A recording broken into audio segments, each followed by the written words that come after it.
We've got huge updates. Nancy Pelosi just went live talking about the stimulus negotiations, as some Democrats are pushing for $1,000 checks for seniors, and some progressives are even pushing for $2,000 stimulus checks on top of everything else we've talked about for this package. Now, Nancy Pelosi just went live discussing exactly where negotiations stand today and what we expect to happen next. So let's take a look, see what Nancy Pelosi had to say. But before we jump into it, don't forget to like this video and subscribe. So let me know your thoughts on what Nancy Pelosi has to say. Let us know in the comments below. I'll be making a follow-up video on this soon where I dissect every single thing Nancy Pelosi says.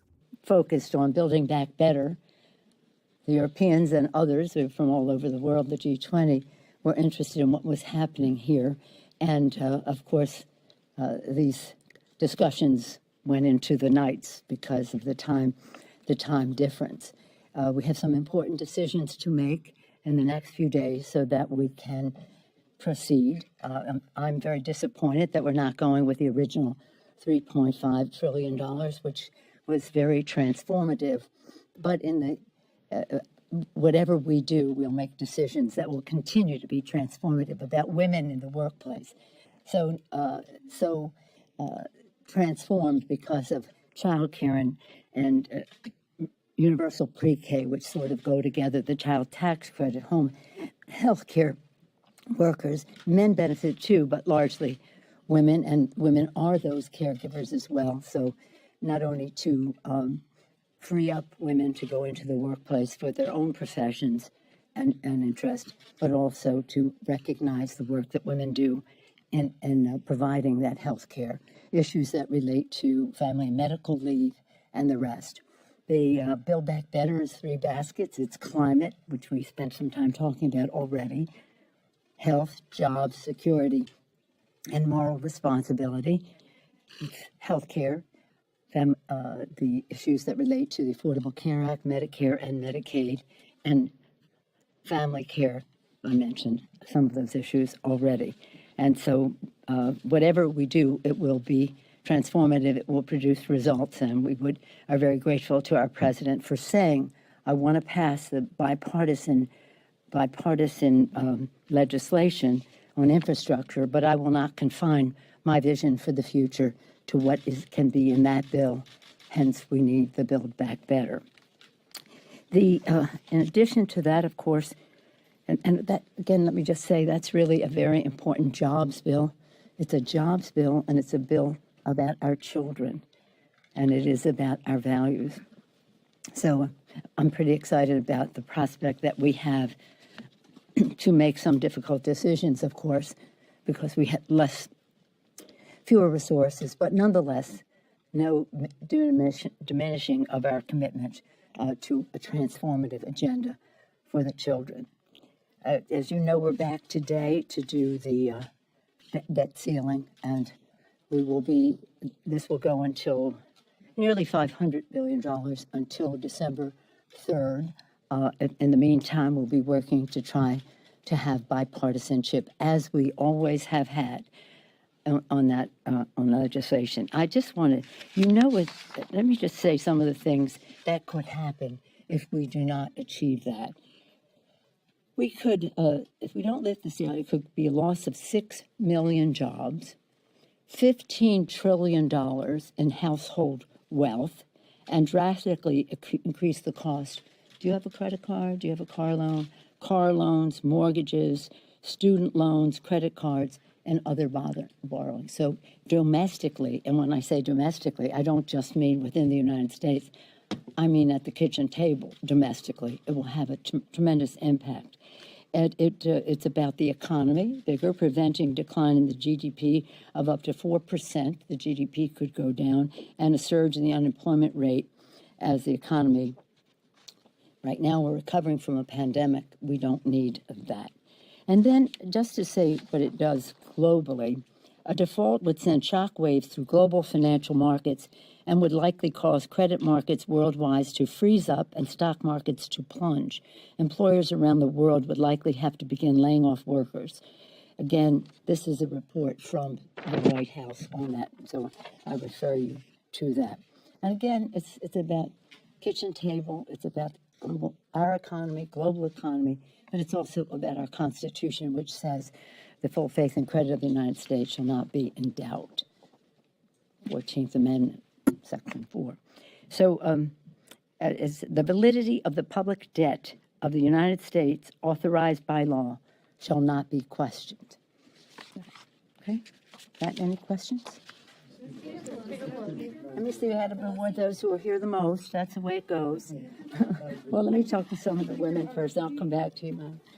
The supply chain that we're seeing right now, the disruptions that are going on. Right now, we're seeing our American ports that are running at 60% capacity. But the problem is right now that we're closing at night and on Sundays.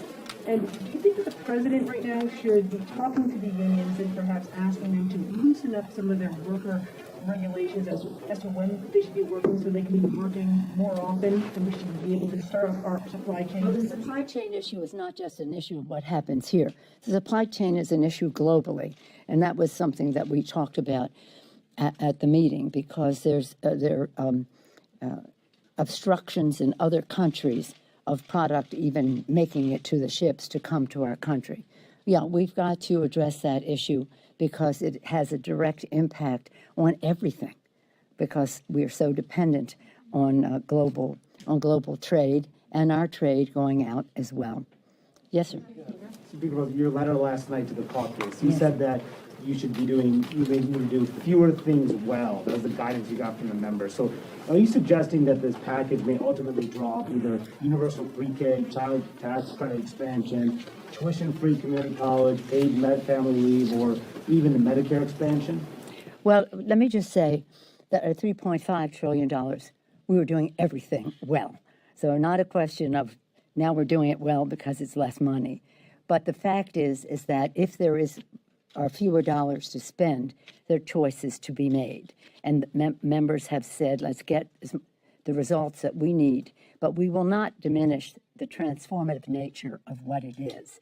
And it is, some members have written back to me and said, I want to do everything. So we'll have that discussion. But again, in the family section of it, the transformative nature of the Biden child tax credit, child care and universal pre-K really go together. That's sort of they go together. They're part of the same, meeting the same need. Issues that relate to home health care. There's certain things that we're still talking about a couple $1 trillion, but it's not, it's more, it's much less. So mostly we would be cutting back on years and something like that. But those are decisions that we have to. Excuse me? Would you have to drop one of those programs? Well, we hope not. We hope not. But we have to make sure we have a bill, which I also said is that we have to have something that will pass the House and pass the Senate. Pass the House and pass the Senate. And I'm not asking members to vote for something that has no chance to pass in the Senate.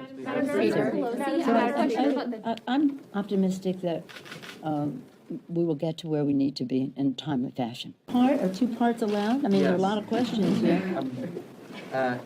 Do you believe you'll get this done this month still? And also on the debt limit, are you still of the view that you should not do this as part of reconciliation? Yeah, I did tell you that, didn't I?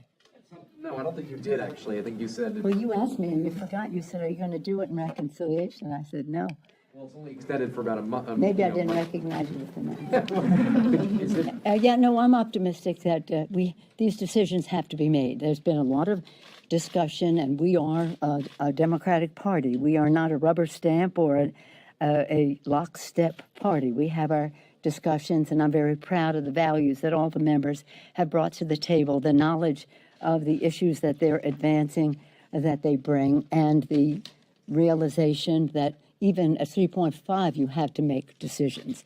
So again, we have to make tighter decisions. Now, in my last letter previous to this one, I said, everybody sharpen your pencil. It's an old phrase. Nobody uses a pencil anymore, I guess, but sharpen your pencil, literally, figuratively, in any other way. But I'm optimistic, yeah. In terms of the debt ceiling, well, we're just hoping that we can do this in a bipartisan way. There are all kinds of suggestions that members have. One that really was endorsed a while back by Mitch McConnell, but who knows, who knows. But it was the manifestation of it now, Mr. Yarmouth and Mr. Boyle have put forth, puts the responsibility on the Secretary of the Treasury to make the determination to lift the debt ceiling. That decision could be overruled by the Congress. It would take 60 votes under the present custom, but nonetheless, Congress would have to overrule that. That seems to have some appeal to both sides of the aisle because of the consequences to people of not lifting it. But why would they? I mean, many Democrats and Republicans have voted against lifting the debt ceiling, but never to the extent of jeopardizing it. This is the first time. That idea? Are you in favor of that idea? I think it has merit. Yes, I do think it has merit. But in the meantime, we're going to pass a bill today to take us to December with the hope that when people realize what the implications of it, this is not a technical thing. This has ramifications, as I say, from the kitchen table to our economy to global and constitutional. Madam Speaker, one of the pay-fors in the Build Back Better bill that's been proposed is IRS cracking down on some unpaid taxes. Banks are starting to get calls from customers, and they're reporting these calls. They're concerned about this tracking of transactions that is greater than $600. So Americans are starting to be worried about this. Do you think that this pay-for of giving the IRS more money to crack down on unpaid taxes is going to stay in the reconciliation bill? And what do you say to Americans who are concerned about that? Yes. Well, I mean, with all due respect, the plural of anecdote is not data. I've said that before here.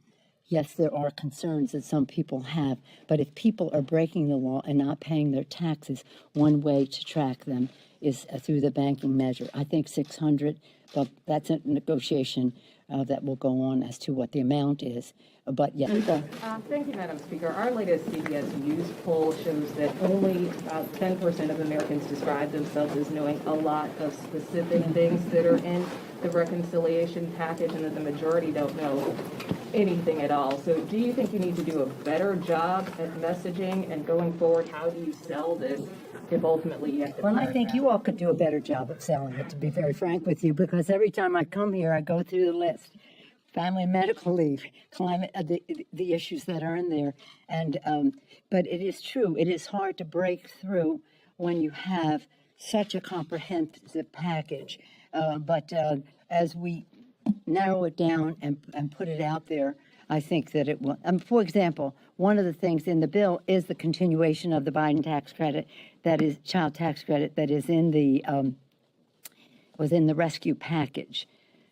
That has great appeal. Do people know where it springs from? No, but it is a vast bill. It has a lot in it, and we'll have to continue to make sure the public does. But whether they know it or not, they overwhelmingly support it.